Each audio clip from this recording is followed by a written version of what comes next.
people think we take organs from the body and do something with it. You cannot do anything with organs which come to an autopsy. That I'll clearly tell it right now, right?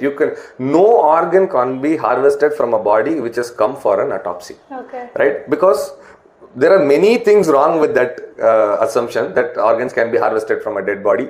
Yes, organs can be harvested from a dead body provided that body had been kept on life support, or when the person has died and before the death of the person or near the death of the person, it was planned to harvest an organ from that person.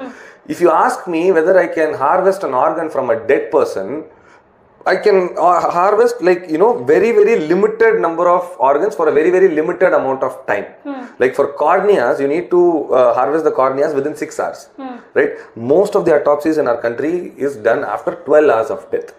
Because the procedure works like that. Because in many states, in most of the states, morning autopsy, autopsy happens during the day, 9 a.m. to 4 p.m. So there is a certain law, which is a British era law, which must have been defunct by now, but unfortunately it is not defunct till now. So that law, what does it say? It says that the autopsy has to be conducted and the organs have to be examined under sunlight. So it is now a technical glitch. Now it is a legal technical glitch that nobody is willing to change that. We have lights. We have amazing lights now. It is not 1960s or 1940s anymore. We have amazing OT light technology. We have excellent light technology. Yeah, LED lights, laser focused lights. So we have all these things. Obviously, we can do night autopsies, right? But India has not moved on from that because nobody is bothered to change that. That is the basically one thing. So that is one more myth that I want to dispel.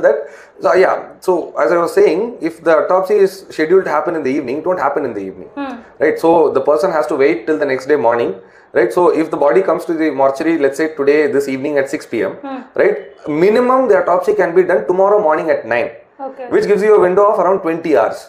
Right, most of the organs will be unviable at that point of time, and even the organs which are viable, we still cannot harvest them in the mortuary. Why? Because mortuary is a highly infective space. You do not have any sterile area in the mortuary or anything like that. It's a highly infective space, and any organ that you harvest inside a mortuary is as good as, let's say, nothing. It's as good as minced meat. You cannot do anything with that, right? So even if I do harvest organ and I do sell it to someone, nobody will be able to do anything with that. So there is no market for dead people's organs. What will we do harvesting those people's organs? So that is a hugely popular myth that I want to dispel, that you can harvest organs from dead people who are coming for autopsies. No, you cannot harvest organ for dead people who are coming for autopsies.